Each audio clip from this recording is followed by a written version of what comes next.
Mga 600 BC noon, iniutos ng Diyos kay Lehi na hikayatin ang isa pang pamilya na sumama sa ilang sa labas ng Jerusalem. Nagkaroon ng pagtatalo ang mga anak na lalaki ni Lehi noong nahirapan sila sa paglalakbay. Batay sa mga tunay na pangyayari na nakatala sa Aklat ni Mormon, isa pang tipan ni Hesukristo.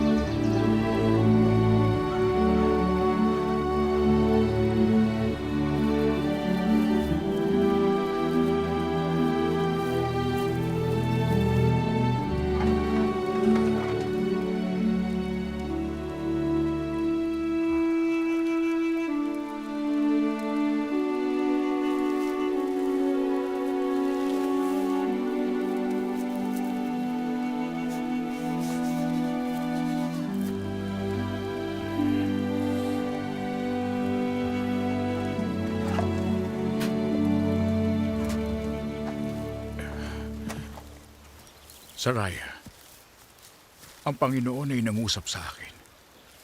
Hindi nararapat na ang pamilya ko lamang ang dalhin ko sa ilang, kundi ang mga anak ko ay nararapat na mag-asawa nang sila ay magkaroon ng binhi para sa Panginoon sa lupang pangako. Titipunin ko ang ating mga anak at pasalamatan natin ang Panginoon sa pagsagot sa mga dasal ko.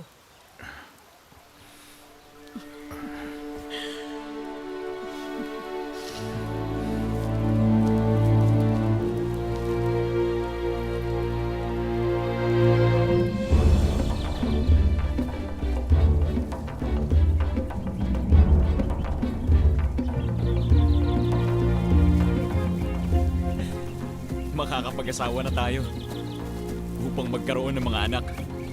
Para sa Panginoon sa lupang pangako. Oo, asawa at mga anak.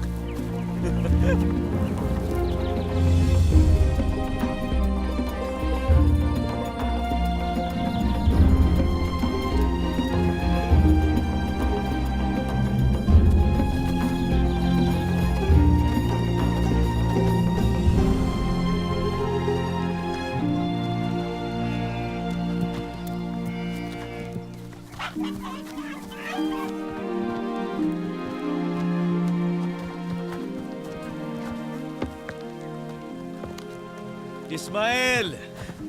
Layman! Hindi namin inasahang makita kang muli.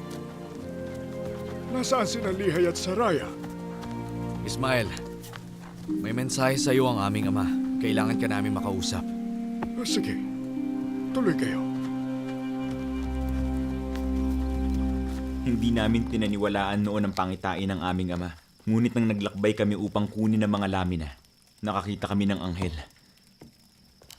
Maliwanag na tulad ng araw sa katanghali ang tapat sa loob ng kuweba kung saan kami nakatayo.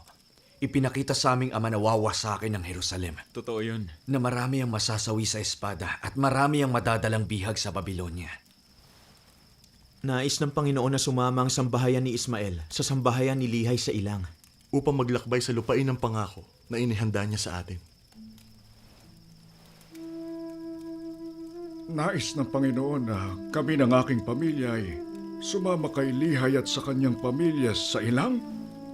Oo.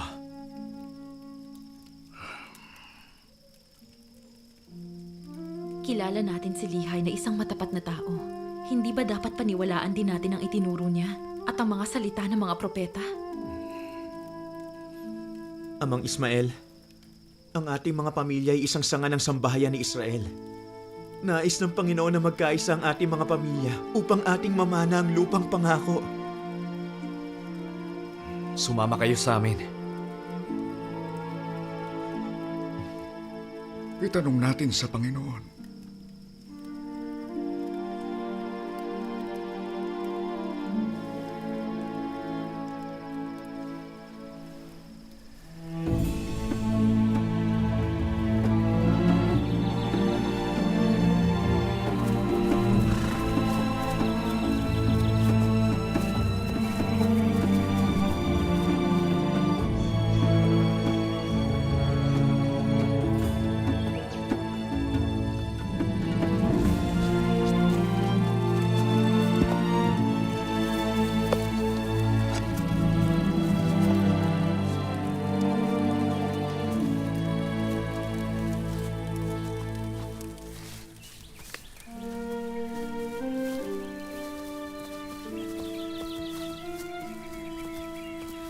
natutura nito.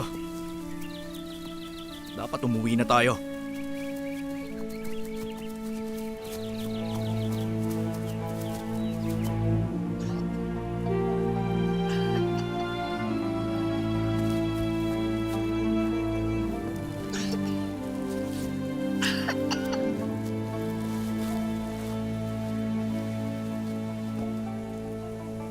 Bilad sa araw, buhangin, at ano pa? Araw? Kung nasa bahay ako, hindi ako maiinitan. Hoy, sabi mo nais ng Panginoon na magsama ang pamilya natin. Oo, nais niya. Para sa anong layunin? Bakit natin iniwan ang lahat para lang dito? Nagawa natin ito dahil hangal ang mga magulang natin. Bakit hindi tayo bumalik? Si Nifay at si Sam, iwan natin kay ina at ama sa ilang. Lemuel, kung babalik kayo sa Jerusalem, kasama kayong mamamatay doon. Mas mabuti pang mamatay sa Jerusalem kaysa rito. Layman, Lemuel, Hindi lang si Amang hangal. Tayo rin ay hangal dahil sumunod tayo sa kanya. Tama na. Mas matanda kayo sa akin. Pero bakit napakatigas ng puso ninyo? At nabubulagan ang mga isipan ninyo. At ako na mas bata ang dapat pang magsalita. At magpakita ng halimbawa sa inyo? Mas mabuti kung tumahimik ka na lang, kapatid ko.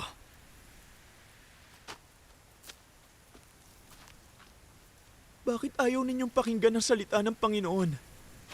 Nakalimutan na ba ninyo na nakakita kayo ng anghel ng Panginoon? Na kayang gawin ng Panginoon ang lahat ng nais niya, alang-alang sa mga anak ng tao, kung tayo ay magiging tapat sa Kanya? Kung tayo ay matapat, matatamo natin ang lupang pangako at malalamang natupad ang sinabi ng Panginoon na mawawasak ang Jerusalem. Ang Espiritu ng Panginoon ay mawawala sa kanila. Itinakwil nila ang mga propeta at si Jeremias ay tinapon nila sa bilangguan at kanilang hinangad na patayin ang aking ama. Ang iyong ama? Huwag mo akong pagsabihan! Bata ka lang! Kung babalik kayo sa Jerusalem, kasama kayo mamamatay. Kung kayo ay makapipili, umahon kayo sa lupain at tandaan ang mga sinabi ko sa inyo. Kung babalik kayo, mamamatay kayo. Kaya ang Espiritu ng Panginoon ay nagpipilit na ako'y magsalita.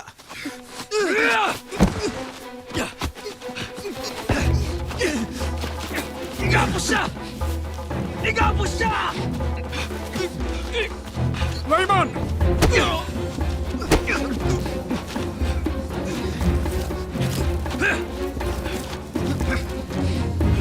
Pakawalan mo siya!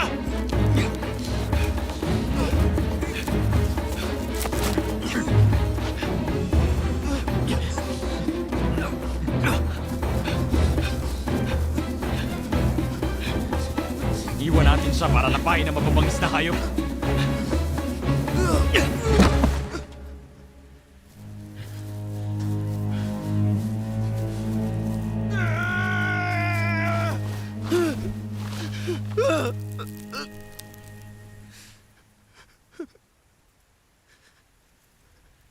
Panginoon,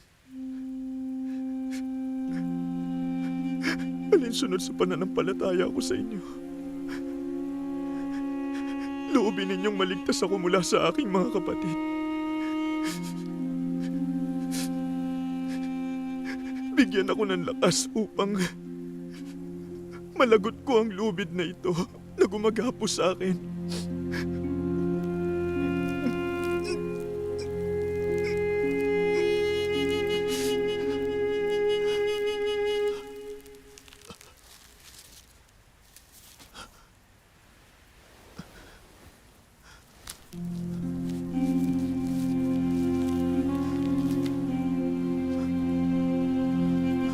Tingnan nyo!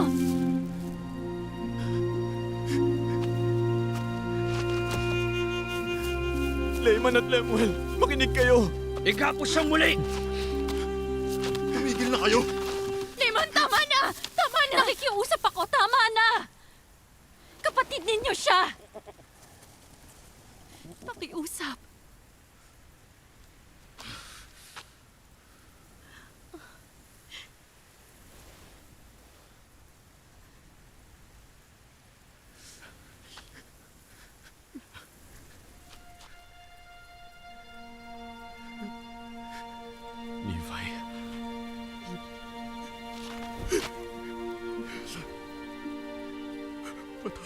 Patawad!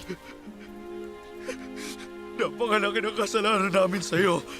Patawad, Nephi. Patawarin mo ako. Pinapatawad ko kayo.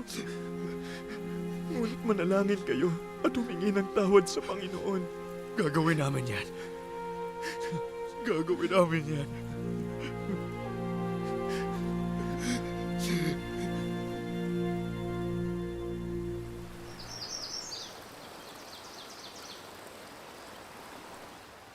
Ang talaan ng aming mga ninuno. Saraya, narito na sila.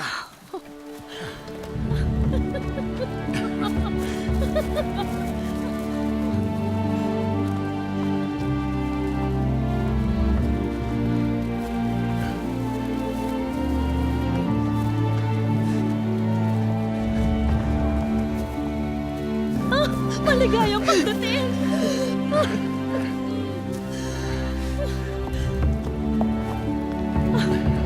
Maligayang pagdating! Maligayang pagdating.